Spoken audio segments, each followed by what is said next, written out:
Welcome back, everyone, to another episode of College Hockey Talk. On today's podcast, I'm joined by former RIT women's hockey player, Mallory Rushton. Welcome to the podcast, Mallory, and how's everything going? Everything is going good. Thanks for asking. No problem. Thank you so much for coming on. I really appreciate it. Now, what have you been up to recently, and how have you handled the pandemic so far since it's almost been a year since it started? My year's been kind of crazy. Um, Probably about this time last year, the NWHL season was scheduled to be postponed. We had just played a couple of playoffs games and we actually had lost against Minnesota. So this time last year, I was packing up my bags and leaving the country to head back home to Nova Scotia, where I was pretty much in lockdown until I came back here in October for our season that happened this year. And then um, in Lake Placid, we faced some struggles with COVID-19 in the NWHL. And so our season is postponed again. So it's definitely had its ups and downs during the pandemic with hockey. Yeah, definitely. It seems crazy to me that it's almost been a year since this whole thing started. I can remember being in school and getting the phone call that I was going to be out for 2 weeks, and then obviously it turned out to be more than 2 weeks. But speaking of the bubble that you're just in, what was that like, that whole experience? I know it ended in an unexpected way, but what did you take from it? For the few short days that we were there, I think we might have been there for like 5 days. It was honestly like probably one of my favorite hockey experiences. Leading up to the bubble alone too, like just like because you knew that you're going to squeeze in all your games in 2 weeks. Like practices were more intense, it felt like, and everyone was just like so excited to get to the bubble.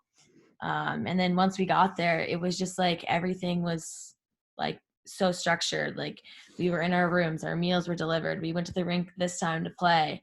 And even just the rink alone, like it was kind of cool, like having everyone, has their own locker room and we're all together as one group. And the NWHL did it right, really. Like, we had lots of fan faces, so it didn't really feel like the rink was empty. And the broadcasts were good. So the few short days we were there, I couldn't say I loved my time there. Yeah, definitely. Was it weird not playing in front of any fans, and was that an adjustment for yourself? Yeah, it was weird, but I didn't think I was gonna like it, but I felt like less pressure almost, which is so weird because usually I pretend that the stands, like there's no one in the stands anyways.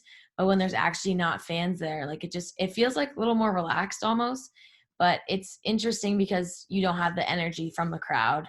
And that's kind of like, I guess everyone's adjusting to that, like not feeling energy after a goal from the crowd. But it was kind of a good experience because then you have to find energy within your team. Um, and I just think I know it's really good. I think that's why our team was doing so well, was because, we had the energy within their team and it made the difference for us. Yeah, definitely. I know watching some of the games as a fan, it's definitely weird not having a crowd there. But I think there is some aspects of it that I like, especially since you get to hear some of the things that go on in the ice that you normally won't hear during an actual game. So I definitely agree with you that there is some positive to take away without any fans. Now, did you face any challenges being in the bubble, and how did you try to overcome some of those challenges? Or was there any challenges you faced preparing for this season since it was kind of shortened? Um, I think that preparing for this season, there was some challenges just with COVID again. Like, our lifestyles changed. We were going to the rink and getting tested twice a week, sometimes 3 times a week. And it's weird, like, that you haven't been anywhere or you haven't been exposed, but you're still going to the rink with like that nervous feeling in your stomach, like, what's my test going to be today? Even though 2 days ago you might have tested negative. So I think like mentally that was kind of a challenge. I think for everyone that's in hockey right now, just like, even if you know that you don't have it, or if you already had it, it's just that uncertainty of like, you just never know what's going to happen. Um, but once we got to the bubble, I mean, you knew you got there and whatever, but I think the biggest challenge was that we were all in our own rooms individually, and there was no like group hangouts or like that team social time that you traditionally get. And even just jumping into our season, like there was no team bonding this year off the ice. Like there's just none of that team building exercise that traditionally you do because of COVID. So that kind of makes it tough. Like, you don't know, everyone is quick, but you get to know each other on the ice, but just not off the ice. And I think that a lot of people struggled with maybe just like being alone for a lot of the time in the bubble. Although it was short for us. It's interesting being in a hotel room by yourself. Did you experience any loneliness, and how did you deal with it? Because I know during this pandemic, that's something I've been struggling with, not being in school, in campus. So I haven't really met anyone at my college. Actually, I don't really know anyone at my college. So definitely been feeling some sort of loneliness. Did you have that experience when you were in the bubble? I didn't necessarily feel loneliness, but I felt like boredom in the sense of like, like if I'm bored now, I would like try and go for a walk or exercise and realistically, like, we weren't really supposed to be doing that. We were allowed to go for walks around the hotel, but um it's not the same, I guess, kind of. And you almost didn't want to do that because you were like, I shouldn't really be leaving my room, even though you were allowed to go outside for a walk. But yeah, but I was lucky because I was FaceTiming my family and we were FaceTiming within our team, even though it was across the hall. Um, but I couldn't imagine doing it without having, I guess, like social media and social networking. That would definitely be really tough because I feel like my phone, I FaceTime and call people more now than I ever have. Yeah, definitely. And when the season ended, what's your mindset now since the season has ended? And what was your reaction to when your season got cut short? Because I saw all the players' reactions, and it seemed like it hit you guys pretty tough. Yeah, it was just, it was like hard to understand what was going on because it happened so quick. Um, and obviously our safety was put first, but it's just like that thing where like we just did all this work, what's going to happen next, like I think that a lot of players were more like upset and frustrated, but like, okay, we're going to build on this and we're going to come back better. But I think it's just the uncertainty of like, are we still going to have a season, like I'm sure we might, right? So for all of us, like we're still working out, we might not be practicing as a team, but I'm just like keeping in the mindset of like stay active, stay busy, and I'm hoping for the season's going to return. Now, what is different about the pro game versus the college game? Since I know you graduated college a couple of years ago, has there been any difference you noticed between the two styles of play? I think like decision making. Um, I know a lot of people say like from high school to college or juniors to college, like the speed is quicker and you have to make your decisions quicker. But I find like there's less there's less of those immature mistakes in the professional game. Um, so that makes a difference because those traditional mistakes maybe you made when you were in college, you're not making now, and if you do make them now, you're going to be exposed. But I think that the game is more mature now. There's some girls in our team that have played 5 years professionally against some of the best players um, from all over, and that makes a difference. So I think that the game's just more mature. Yeah, and besides hockey, is there anything else you've done that's been interesting during your quarantine experience so far this past year? I spent a lot more time outside, but I also spent the longest time at home in this past year than I have since grade 9. Usually I only come home in the summertime for about 2 months. And the rest of the time I was either at boarding school or college. So I would only spend about 2 months at home every summer. And I got to come home last year, the beginning of, end of February, and I was home until October. So I love spending time with my family, and I usually don't get that time, or if I do, it's very limited. It's just like on holidays or breaks. So it was kind of nice to just be at home and like not just lugging a suitcase around. It was just nice to settle in and be there for a while and be present with my family. Now, in Nova Scotia, is there any cool like hikes or trails that you can do down there? Yeah, there's some cool ones in Cape Breton and the Cabot Trail. But I'm fortunate. I live right on the water, so it's great. Like you can get out in kayak, you can get out in boat, sea-doo. Like there's lots of things to do. So yeah, That's awesome. That's cool to be in a spot where there's a lot of outdoor activities you can do to kind of pass the time, especially during a time like this where we really can't do many things socially or with large groups of people. yeah. Now, I want to start off talking about the beginning of your hockey career. Like I just mentioned, you're from Nova Scotia. Talk about growing up there. What was that like, and how did you start playing hockey? Growing up there was a bit different. There wasn't obviously a lot of opportunities for females back when I started. There's definitely more now. Although it's been like a short period of time, I'm only 24, but the games there really developed for females.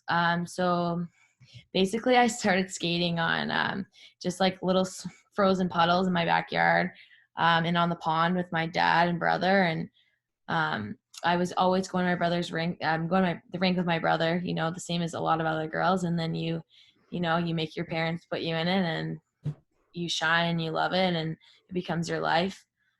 So I grew up playing boys hockey in Nova Scotia, which is a different experience in its own.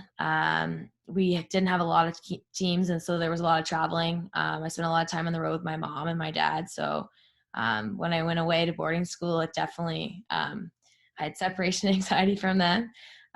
But yeah, I was lucky that I grew up playing boys hockey. It definitely changed my game, and it probably made me a better skater and player. And then I was fortunate enough to go to boarding school after that. Yeah, and who was your favorite player growing up? Um, when I was little, I played forward, like up until probably Adam. I was playing goalie and forward. So Patrick Waugh was my favorite goalie, which I don't know.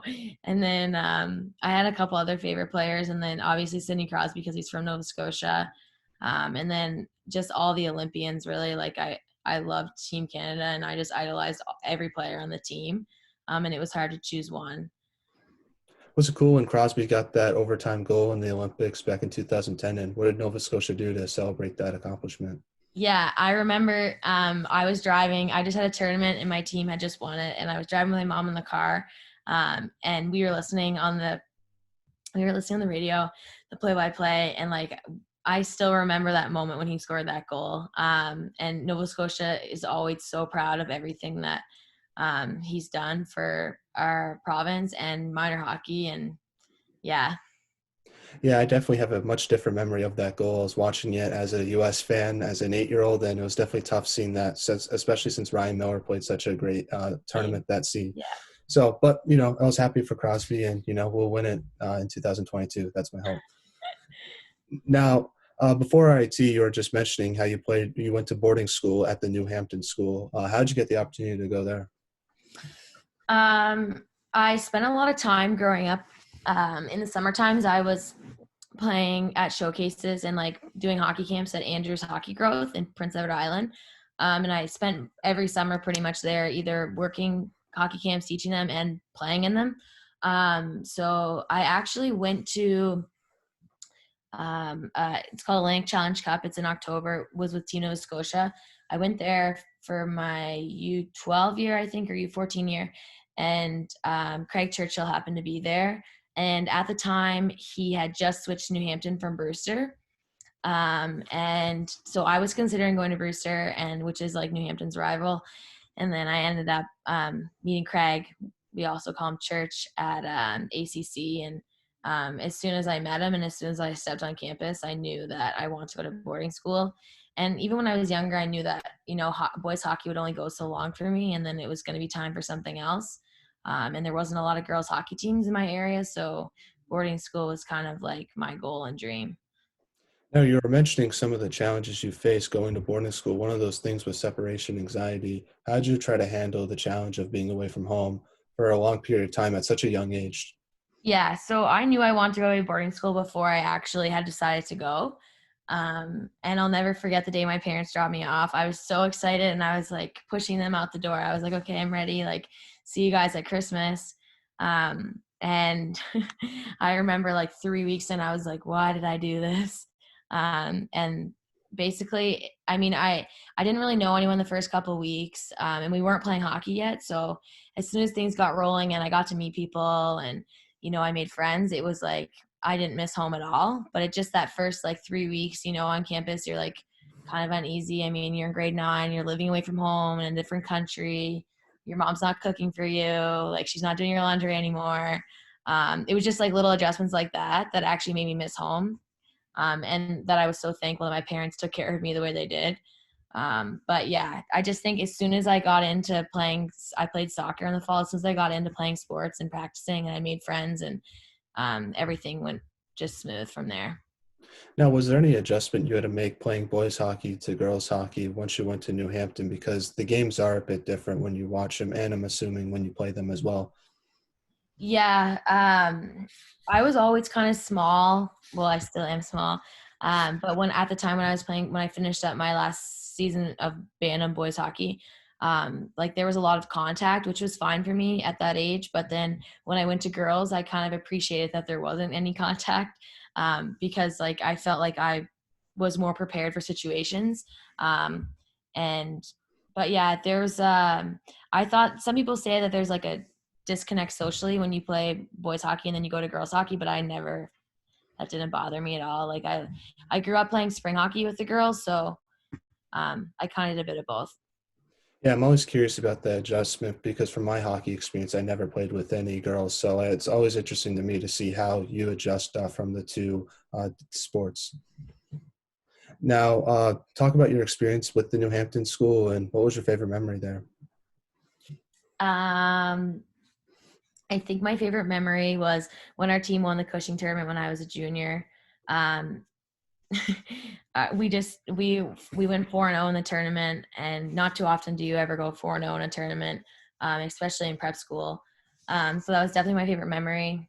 But I loved boarding school because you meet people and you still talk to them. Like I'm probably going to talk to everyone I'm like for the rest of my life.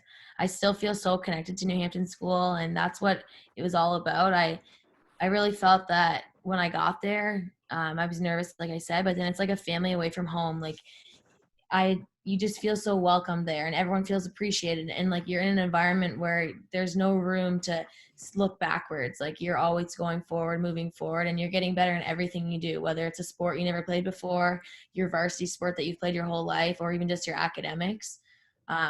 Boarding school makes you a well-rounded person, and it prepares you for life. And I can't thank New Hampton School enough and my coaches from high school. I would not be, I probably wouldn't have played college hockey if it wasn't for them. And I wouldn't understand how important it is to do other things than just hockey. Now, how did the New Hampton school help prepare you for college hockey specifically? Just like the season wise, because it's, like you usually play in youth hockey or growing up in club hockey. I mean, you could play anywhere from like 50 to 60 games a season, right? Just like back to back games. And at New Hampton, like you're playing 30 games, the same as you would in college, in the same sort of season style. You travel to your games, sometimes day games, or you go on hotel road trips. It's kind of the same style, like it prepares you that way. But there's definitely a difference in play from boarding school to college, but it kind of prepares you in other ways. Yeah, and talk about your recruiting process and why did you choose to go to RIT? My recruiting process started kind of slow because I wasn't really sure what I wanted to do. And then I kind of half thought that maybe I would go back to Canada to play. But I remember I was in Canada games my senior year, and Matt Woodard, who was our assistant coach at the time, um, had called me after one of my games. And then the next day I was talking to Scott McDonald, and the ball got rolling from there. And then within a week I was like, I want to come visit. And I went for my visit, and that was it. As soon as I walked into the rink, met the coaching staff, I was like, this is the place for me. And it was. Yeah, and was there any adjustment you had to make to college hockey? I know you were talking about earlier making the adjustment from college hockey to pro hockey, but was there any adjustment that you had to make from junior hockey to college hockey? Like, was it the speed of the game, or was it the mental side of the game, making quick decisions with the puck, or was it also the physicality of the game since you're going against players that are 4 or 5 years older than you were as a freshman? Yeah, I think it's all three of those. Like you had to make quicker decisions. People were faster and stronger than they were in high school. And I mean, it's like every team you played against, like everyone was just good. You know, when you're in college, when you're in club playing club hockey or junior hockey or prep school hockey, like there's some players that aren't as strong. It's not like that. There's depth in college hockey, and that definitely is the difference, along with the speed and decision making. Yeah, in college hockey, every player was the best player on their junior team, and now they're all on the same team, and it's definitely an adjustment to find your role as well. Did you have to adjust to find your role on RIT when you were a freshman and sophomore? Yeah, I had an interesting experience because I knew how to play defense, but as a freshman, I got put into other situations where we had people injured, so I had to play defense. So like my role kind of changed because before I was like an offensive forward, and then I was playing defense and forward, and sometimes defense and forward in the same game. So my role kind of became more of like a utility, versatile player rather than just a forward. And then it kind of just stuck with me, and now it's like everywhere I go, that's kind of like who I am. Um, but the same as college and pro hockey, I think that confidence was something that, when you make the jump the first year, you're a little bit nervous. And I think that's how I was last year with the Riveters too. But after you get 1 year under your belt, you get a little more confident. Yeah, and being a versatile player like you were mentioning, how did you try to adjust to those different situations that you were put in as a freshman? And was it a tough adjustment? And was there challenges that you had to face doing that, especially being a forward in prep school and then going to play defense in college hockey, going against some of the best forwards in the world? I just rolled with it. I tried to think too much about it. I remember the first time when he was like, "Yeah, Mal, we might need you to play defense today." I was like, "Really? Actually?" And yeah, he was like, "Yeah, you're playing defense today." But I mean, like, there's just like that's what happens. And like, even when I was like nervous that I might make mistakes, it's like everyone's gonna make a mistake, and you just move on from it. But yeah, I actually really like playing forward and defense. Like I like both, and it's odd, but yeah, my coach believed in me, and I just did it. Now, what was it like to play in the CHA? And just to talk about the competition you had to face every night, and was there any difference from the competition you played in the CHA versus other conferences you faced when you played non-conference games? Um, Yeah, it was different every year throughout like being a freshman to being a senior, the teams that we played. The only thing about the CHA is that you're playing the same teams quite often. So like, it's interesting though, because you play them all the time, but you might win and then you might lose, and you might lose and lose and lose and lose. Um, but I think it just depends on what teams you're playing. Like it's hard. It changes every year to year. Um, so I don't know. The only thing is that yeah, I wish the CHA had more teams. Yeah, definitely. And playing those teams on a consistent basis, was there any rivalries that built up? And just talk about the intensity that built up with those teams as the season went along.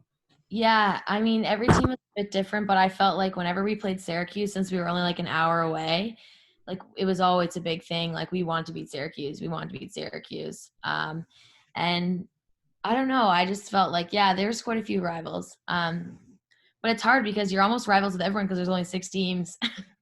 Yeah, definitely. No, I always find that the one thing about the NHL this year, since they're playing such few teams, those rivalries are definitely going to build up. And watching the Bruins and Rangers games just a few days ago, you could see some of the rivalry build up when Yeah, Trent Frederick had that big fight against Lemieux. So I was wondering if that was similar with your college hockey experience with the CHA, since you're playing such fewer teams. yeah. Now, how did you balance both academics and hockey at such a high level? I'm always curious about that because that's an adjustment that some players have to make as well. Yeah, it's interesting.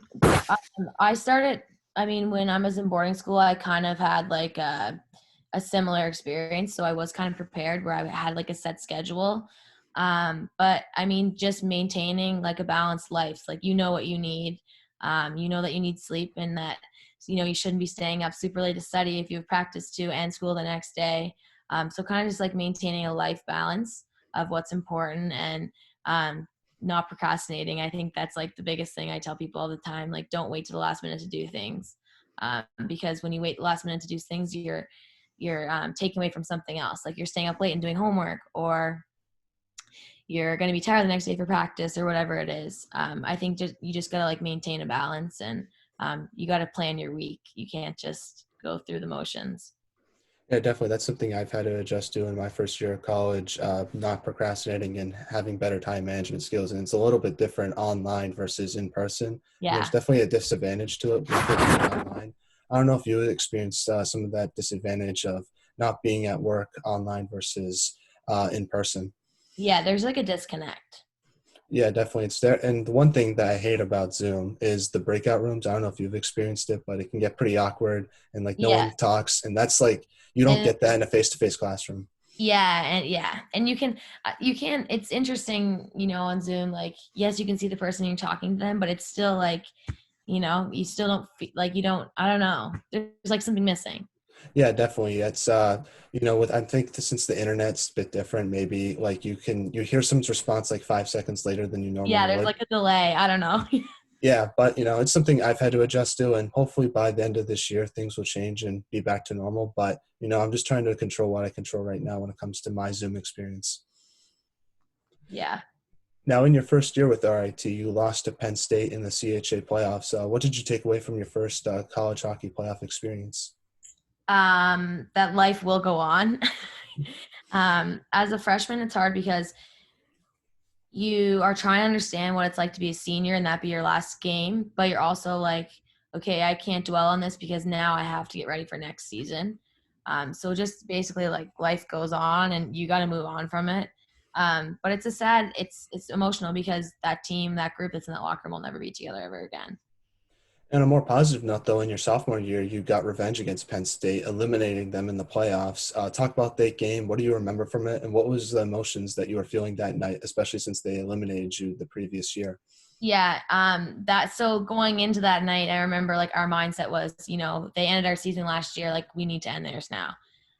So the emotions were high, and after the game, like I remember everyone was so excited. Like we eliminate Penn State, we were seated as the underdog again. So yeah, it was awesome. Now, what was it like playing at the Jean Paul Cine Center and just being a player in that rink? Because I think it's a much newer rink than some of the other rinks in college hockey. Yeah, super nice facility. Yeah, I loved playing home games. There was just nothing better than coming to our rink and like just like being in our locker room, and then like just the rink in general. It had everything. And it's really nice just playing in a new rink. But yeah. Yeah, and I think that definitely helps with recruiting too, because it gets new players to see the facility and it just makes them better players and people as well. Yeah, the interesting thing in RIT though is like the old rink Ritter is like there's so much character that has been in that building, and the rink itself is still really cool and it has so much character, and it's traditional like wooden bleachers. It's really cool. So it's interesting that we have two great campuses on rink when some college teams, they're struggling to have one nice arena. Yeah, definitely. And did you get to play any games at Ritter, or was it only at the Jean Paul Yeah, Cine we Center? played one game, a throwback game at Ritter. It was the score didn't come out the way we wanted to, but it was an awesome game. Like the rink was packed. It felt so it just was so there's so much energy in the building. It kind of gave you that like old school hockey feeling. Yeah. Yeah, definitely. That's cool. I always love those wooden rinks because I'm kind of a hockey historian. I love watching old games and looking at what older players did and how they approached the game. And it's cool being in that setting that they were in. Now, you got to play in the Windjammer Classic at Vermont, which is another wooden stadium. Talk about that experience. What was it like for you playing teams that you normally don't play during the regular season and being in an in-season tournament as well? Yeah, it was awesome being an in-season tournament because that was like the first time we did that.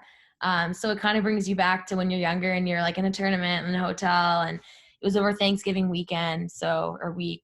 So yeah, it was awesome. It was great to play other teams too because that year, I mean, we had up to leading up to that, we had played limited teams outside our conference, so it was cool playing Vermont and Colgate, and then yeah, it was cool.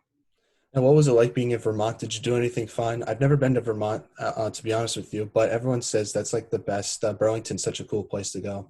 Yeah, it is really cool. I had been there once before, and then I had been to other places in Vermont with my high school hockey team. But no, we didn't really get to do much. It was snowing. It was like a snowstorm kind of, and it was a holiday weekend, so nothing was really open.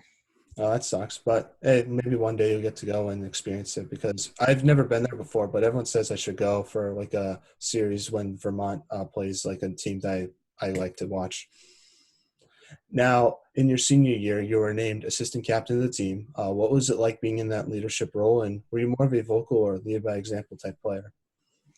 Um,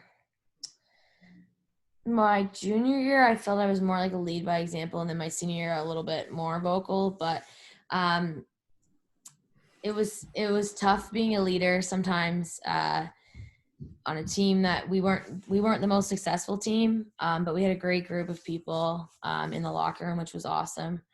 But yeah, it was interesting. It was an experience I hadn't really had before. Sometimes, you were put in situations where, um, you had to speak up because we weren't playing our best or whatever it was.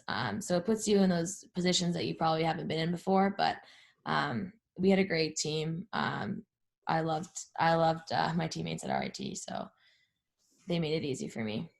Yeah, and did you learn anything about yourself as a player in that leadership role, especially since you were mentioning earlier that you're more of a versatile player? So did you use any of the experiences you had as a freshman and sophomore to help teach the younger players on that team that year? Yeah, just about like roles, like, be ready for anything. And like if you have an opportunity to play in a position or a role that you're not usually in, just like go with it and just be opening to learning, um, and thriving in that role really, because that role might be your forever role. You don't really know. So if you get the opportunity to have a role change up or to get moved into another position in the lineup, take advantage of it. Yeah, definitely. And talking to some other college hockey players who have been in that leadership role, they said it's hard trying to balance kind of being a new leadership role because you don't want to change yourself as a player, but you Yeah. also need to know when to speak up as well. And it's kind of hard to balance it because you don't want to be like a bossy type of leader, but you also need to help the team be in situations that they should be in during the season. Yeah, that's definitely true. Now, you're mentioning how you had some struggles during your senior year. How did you try to bring positivity in the room when you're going through those struggles? I think just walking in the locker room every day, it's pretty much your body language. Like if you're walking in the locker room half asleep for practice, like we're going to be asleep at practice.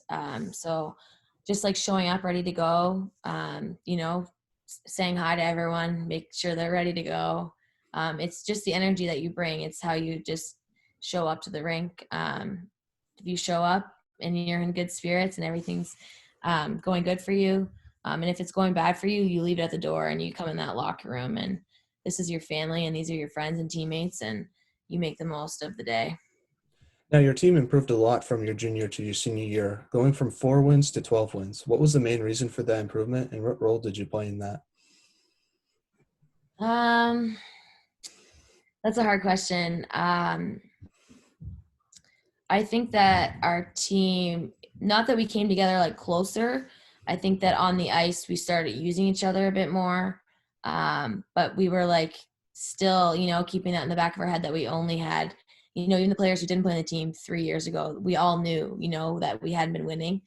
So just like that was our motivation, I guess, as a group, to do better than we did the season before. And that's how we just kept improving. Now, RIT is a relatively new D1 hockey program. What's it like being a part of a developing program, and where do you see the program in the next 3 to 4 years? Um, it's hard to be a part of a developing program, but it's also very rewarding when you see players that come at RIT and get good jobs, or that continue playing hockey, or even you see the team getting better after you leave. Um, but I think that in 3 to 4 years, I think that this program is gonna change. I think that this program is heading in the right direction. Celeste Brown is an incredible leader, and I think that she has what it takes to change this program. Yeah, no, I think the program's going in the right direction as well. They have a lot of great leaders in the locker room. They also have a lot of good recruits in the coaching staff I really like a lot. And I think you had a great impact on the team as well from your leadership, from your skill set. I think it really helped the program develop in the right direction. So hopefully it gets better in the next 3 to 4 years, and I can definitely see that. Now, you played your final collegiate game against Penn State. What emotions were you feeling after that loss, and what was it like playing your final college hockey game? Um, it was emotional. I didn't really like. I thought about playing hockey after college, but like it wasn't like for sure I wanted to. So I was assuming that was going to be my last game ever playing competitively. It wasn't, but at the time it felt like, it was the end of the world. But at the same time, like I'm glad that the girls who were beside my side in my senior class stood beside me, and I'm glad that we shared that experience together. Um, but yeah, I was sick of losing. I'm sick of losing to Penn State. If I could go back, I would love to play Penn State again. Definitely, definitely. And looking back at your 4 years with the RIT, was there anything that could have been done to get over the hump and win a CHA championship?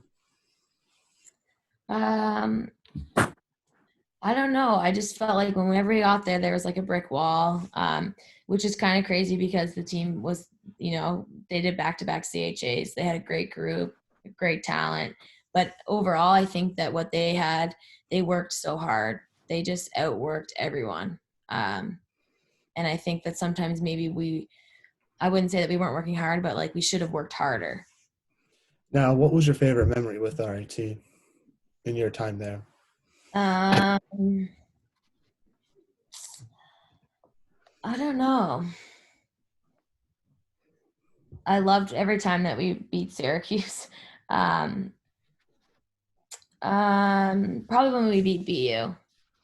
Yeah, definitely. I mean, we didn't really win too many out of conference games, and that was a really we on the night before, like we lost. We played pretty well. We played average, right? And then that was the time that we really showed character. Like we turned around and won the next day. Um, but yeah. Now, I want to ask you a question about some of the teammates you got to play with. One of those teammates was Abby Davies. What was she like as a teammate? Because I feel like you two are very similar players offensively, and she's really developed into another versatile forward as well during your college career. Yeah, Abby, she's great. She has a really bubbly personality, loves to have fun. That's someone who, like, I see that just brings the best out of everyone. Like, just her positivity and her attitude, and the way she works hard at practice. Yeah, she's an overall great person, great leader. And you also got to play with Kendall Cornine. What was she like as a teammate, both on and off the ice? And talk about the leadership she brought to your team every single day. Um, she's awesome. Kendall's one of my closest friends now. We play together on the Riveters. Every day she came to the rink at RIT ready to work. She led by example, and that's kind of the leader that we needed was someone that always pushed the extra mile, and that's what you got from Kendall. And when times were going bad, you could always rely on Kendall to put the puck in the back of the net. And yeah, she's a great leader, a great person. She's very funny, and I'm glad that I got to share my college and my pro experience with her. Did the comfort level help having a teammate from college going into pro? Did that help your comfort level? And what's it like playing with a college teammate in pro? It's great because yeah, it definitely helped like comfort level. It's nice to have a friend on the team. But I also live with her, so that's also fun too. But I mean, we've played pretty much every single game together in pro. So it's nice to see that, in college we got to play together like a few times, but it's nice that we now, in pro we have chemistry and we love playing together. We're now in the non-hockey segment of the podcast where I ask you some non-hockey questions. My first one is, who was the funniest teammate you ever played with at RIT? Uh, there was a lot of funny people. Um, I would have to say probably Catherine Kennedy or Britt Goot. They're both really funny. Now, who has the best style at RIT during your time there besides yourself? Besides myself. Um, that's a hard question. Hmm. I don't know. I really don't know. I mean, we all like had the same pretty much. They made us look like very uniform. So, um, I don't know. And everyone taped their socks. It's like a pet peeve of mine. I like when people tape their socks, and at RIT, most people tape their socks. So, All right. Well, I'll go with you then for that answer. Now, if you could have lunch with anyone in the world, who would it be and why?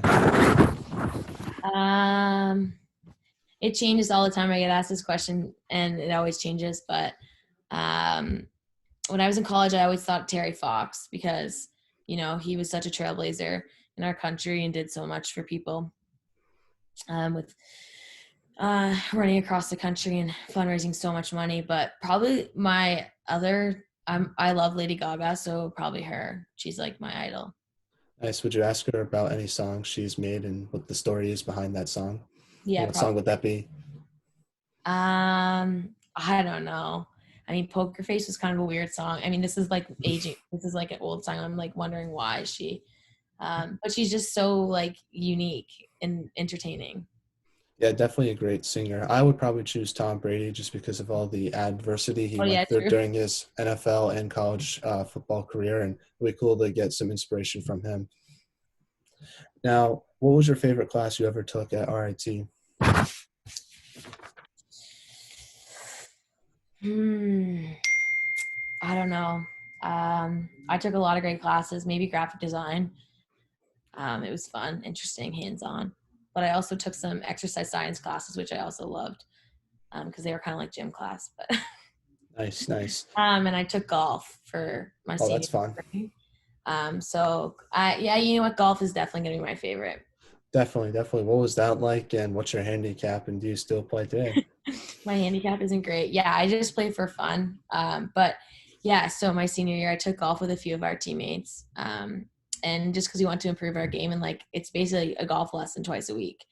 And it 100% helped my game. Like I learned techniques. Like I every day you go in and you get your putter out and you would putt for warm up, and then you would use your wedge and you'd work through all your clubs to warm up. Before that, I was just like using my driver. Like I would walk up to the tee and just use my driver. You know, there was no warm up for me. Going to the range was non-existent. And it was with my teammates, so it was so much fun. Was there any test for that class? Like, how they grade you? No, it was fast as fail.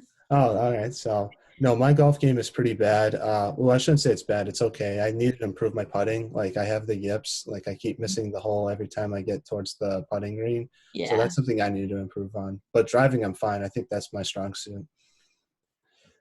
Now, back to some hockey questions. Now, my first one is, what should be done to help grow women's hockey, especially since you're in the NWHL? Um, I just think that exposure, but I think that like just like everyone supporting everyone, I think that the interesting thing about the women's game is that no matter what team you play on or what team you played on growing up or you know wherever you are in your career, everyone just supports everyone, and I think that's what's unique about the women's game. Definitely, definitely. And obviously, I think supporting the youth level as well and trying to improve that because I think if the youth level improves, the game itself improves as well, but also Yeah. exposure. I think that's Mhm. something I've heard a lot from players is that's a key part Yeah. to help growing the game. I feel like a lot of women, like there's a lot of, I mean, we always promote, you know, youth to join and we volunteer at clinics and, but they also need the opportunity too.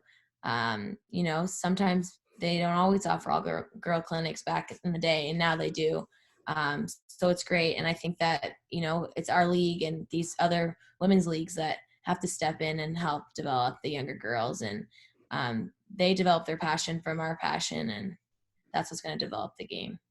Yeah, definitely. I think another thing that I think most people don't talk about is the cost of hockey. Hockey's probably the most expensive sport in Yeah, all of the four major sports here in North America. And I think there should be ways to help lower the cost for lower income families to help get them the opportunity to play. Because I yeah, think everyone deserves the chance to play. And I think that'll help grow the sport and make it more diverse as well, which I think is important. yeah. Now, what should I do better as an interviewer to improve and make this podcast better? Um, I don't know. I think you did a good job. Thank you. I appreciate it. Well, if there's any improvements I need to make, just let me know. I'm always trying to improve my interviewing skills because sometimes I struggle with that. No, they're good. Awesome. Well, is there any shout outs you'd like to give to your teammates, friends, or family members before we let you go? No, I'm good. Awesome. Well, thank you so much for coming on, Mallory. I really appreciate it. I wish you nothing but the best moving forward. You're a great person, and I just wanted to let you know that. Thank you. No problem. Talk to you later. Bye.